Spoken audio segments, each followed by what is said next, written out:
If you're 60 and have little or nothing saved for retirement, you are not alone. A lot more people are in this situation than you probably realize. Some spent years raising families. Some went through divorce.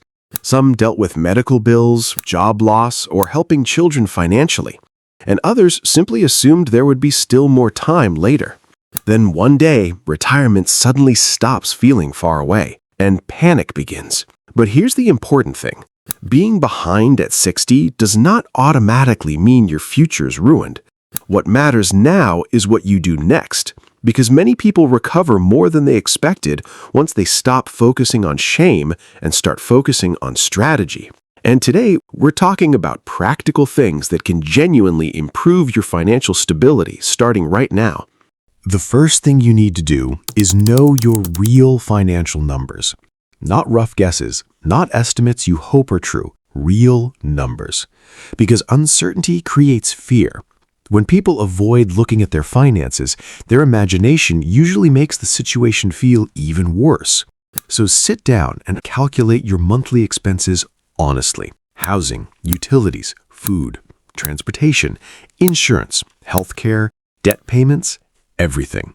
Then calculate your income sources, current work income, pensions if you have them, possible Social Security benefits, part-time opportunities, any support systems available.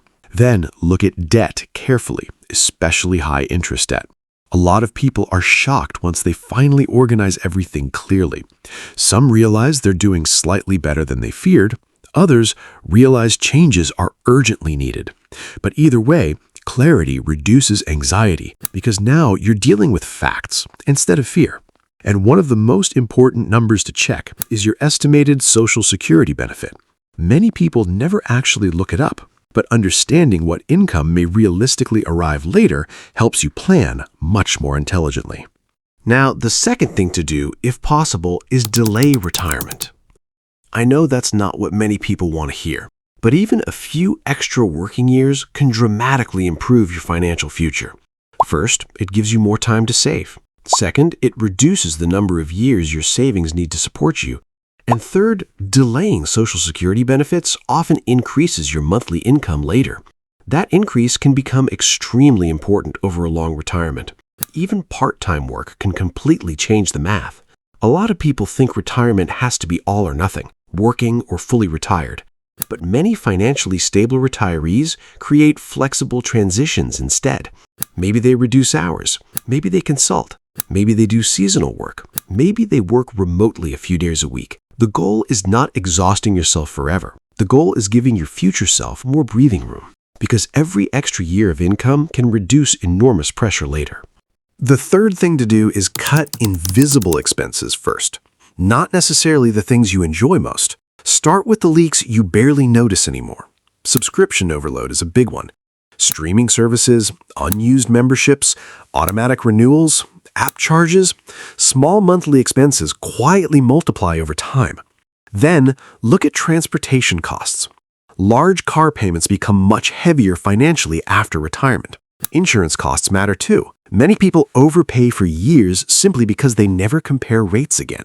And eating out is another major hidden expense. Not because occasional restaurant meals are bad, but because convenience spending becomes automatic for many people. At 40, these leaks may not destroy your future.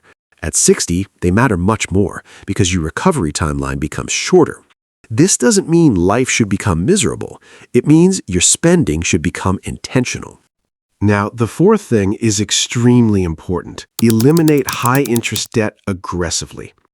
Credit card debt becomes especially dangerous near retirement because once regular work income slows down, high-interest payments can quietly trap people financially for years.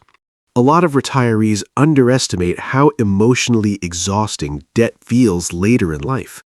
Monthly minimum payments, interest constantly growing, financial pressure never fully disappearing. And the worst part is that high-interest debt steals future flexibility. Money that could support your retirement instead goes toward interest. That's why many financially stable older adults focus heavily on reducing debt before fully retiring. Sometimes that means downsizing temporarily. Sometimes it means working a little longer. Sometimes it means selling things they no longer need. But the emotional relief of reducing debt is enormous because financial peace matters just as much as financial numbers. Now, the fifth thing to do is create what I call a bare minimum retirement budget. This is not your dream retirement budget. This is your survival stability budget. The goal here is understanding the minimum amount of money needed to maintain a safe, reasonable lifestyle. Focus first on essentials: housing, healthcare, food, transportation, utilities, insurance. These are the categories that truly matter most. And surprisingly, many people feel less stressed after building this kind of budget because simplicity creates clarity.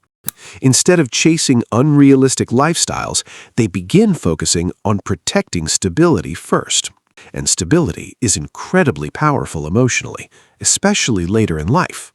Now, the sixth thing to do is maximize every government benefit and support program available to you. A lot of people avoid this because of pride, or because they assume they won't qualify, or because they simply don't know what exists. But many programs were specifically created to help older adults maintain stability during retirement years. And there is absolutely no shame in using resources you spent your entire working life paying taxes toward. Start with senior discounts. This sounds small, but it adds up faster than people realize. Grocery discounts, prescription savings, transportation discounts, restaurant discounts, utility discounts, phone plans, insurance programs. Some retirees save hundreds or even thousands of dollars a year simply because they start asking one question more often: do you offer a senior discount? Then look into property tax programs if they exist in your area. Some states and cities offer reductions for older homeowners. Healthcare assistance programs also matter enormously. Medical costs become one of the biggest retirement expenses for many people, and even small reductions in prescription or insurance costs can create meaningful breathing room every month. Utility support programs are another overlooked area. Energy assistance programs, heating support, internet discounts, food assistance. Many retirees qualify for support they never apply for simply because nobody told them about it. Now, the seventh thing is build a late life income strategy. This is one of the biggest mindset shifts many people need to make.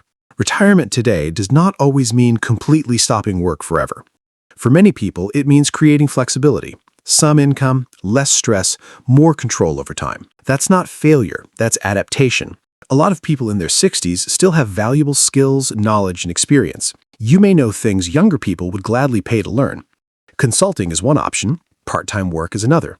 Some tutor, some help local businesses, some do remote customer service work, some rent out unused space in their homes, others sell crafts, teach skills online, or create small service businesses. The goal is not becoming overworked again, the goal is reducing pressure on your savings. Even an extra few $100s a month can completely change retirement stability. If you enjoyed this video, make sure to like, subscribe, and turn on the notification bell for more retirement and financial survival strategies.